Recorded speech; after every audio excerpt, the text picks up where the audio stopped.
Maayong adlaw sa tanan, and I thank the Lord na gitagaan usab kita og panahon karong adlaw nga makahimo sa ato ang 7 minutes reflections. And I thank the Lord again, it's because it's a privilege for us na makadasig sa tanan nga gamit ang iyang pulong karon.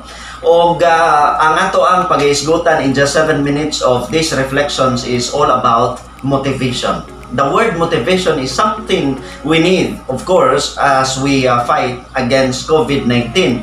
O nagtuo ko nga kita usab adunay nagkalaylahi nga mga problema sa kinabuhi. Aduna kitay mga personal, maybe pamilya, maybe negosyo, or financial. It's maybe because of health. Ang ato ang source sa problema. But mga igsoon niining adlaw karon with these short reflections, tugutan nato ang Ginoo makigistorya kanato gamit ang iyang pulong. Now ang text nga akong i-share kaninyo as part of these reflections is taken from the book of Nehemiah chapter 2 verses 11 to 15. Nehemiah chapter 2 11 to 15. Now ang ato ang i-focus nini ang life ni Nehemiah na usa siya sa mga iladong tao as cupbearer sa king sa Persia, and he was the appointed governor as well sa Judah during his time.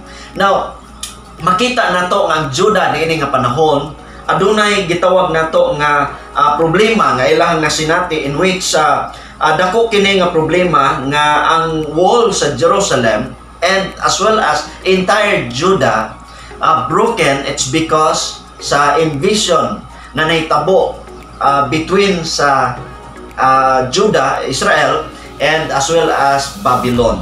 Now, kinahanglan og somewhat nga mo-step up, motivated people para ma-rebuild ang walls niadto nga panahon. O salamat sa Ginoo sa life ni Nehemiah nga gigamit siya, gimotivate siya sa Ginoo para mahimo nga magamit o ma-fix ang problema sa entire Israel. So, karong panahon na unsaon man or unsa man ang source or mga sources aron kita masinati nato usab ang pagdasig or kita ma-motivate usab. Now, adunay tulo nga gipadayag o ipadayag sa Ginoo kanato karon as our source or as far as motivation is concerned. Number 1, prayer is the first source of motivation. And verse 11 says, "So I came to Jerusalem and was there for 3 days." Nehemiah waited 3 days before starting his plan to rebuild the wall. Here we can appreciate the essentials to be silent before the Lord. It was clearly mandated in the scriptures when God said, "Be still and know that I am God." Nehemiah didn't do anything for 3 days. Instead, he spent time intimately seeking the presence of God. 3 days he received fresh revelations, strong inspirations, and solid foundation, both spiritual and emotional strength needed to accomplish the project in which rebuilding the walls of the entire Jerusalem.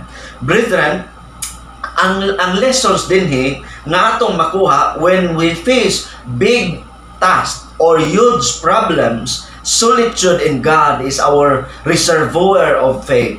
And when the project will start, you will get refilled day after day, minutes after minutes. It's because the source of it is prayer. I still believe that nothing is impossible in prayer.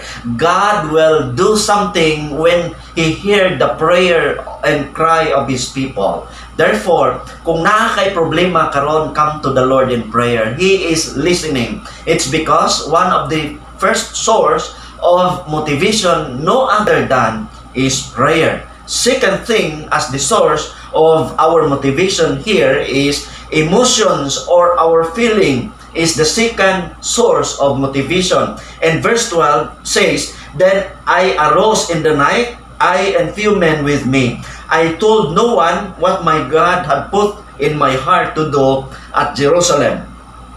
It was clearly stated that God placed something in the hearts of Nehemiah. He simply followed God's conviction rather than his own perception. Heart is the storage of the things of God. People who are inspired emotionally had experienced good outputs sa ilang kinabuhi. Nehemiah was inspired in his heart. He arose at midnight and surveyed the conditions of the city.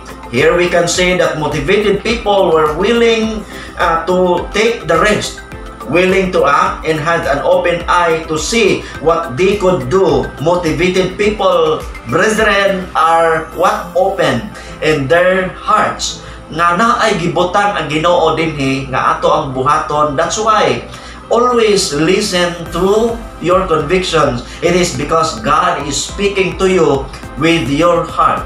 Ang Ginoo na ay gibutang diri, ang pinaka-importante dinhi mga igsoon, mao ang atong pagbati nga mohimo og maayo atong timbang-timbangon ang tanang mga butang unya atong himuon ang maayo. It's because mao kana ang gibutang sa Ginoo dinhi. Now, the third and the last one, needs is the third source of our motivation. Makita nato in verse 13, kapag survey ni Nehemiah, nakita niya nga broken ang walls sa Jerusalem. When Nehemiah started roaming the whole city, he saw that the walls of Jerusalem were broken. He immediately catches the vision after seeing the needs. It's good for us, brethren, that we will go out from our comfort zone. When we go out from our comfort zone, we will see the needs na kinahanglan nato ang buhaton. Now, motivated people always step up when there is need. He was selfless, not thinking of his own or his good position, wealth, power, stability, yet responded quickly when he saw the needs. Brethren, today, there is a lot of needs. People need our comfort. People need your moral support. Therefore, as a man or woman of God, as brethren in the body of Christ, we will step up in prayer and of course share God's message by means of exhortation or whatever we could, because we are in the last days. Therefore, prayer, our emotion, and needs are the source of our motivation. Thank God and God bless everyone. Don't lose hope. God is still working whatever your struggles today. Just believe God is there. Magandang araw po sa lahat.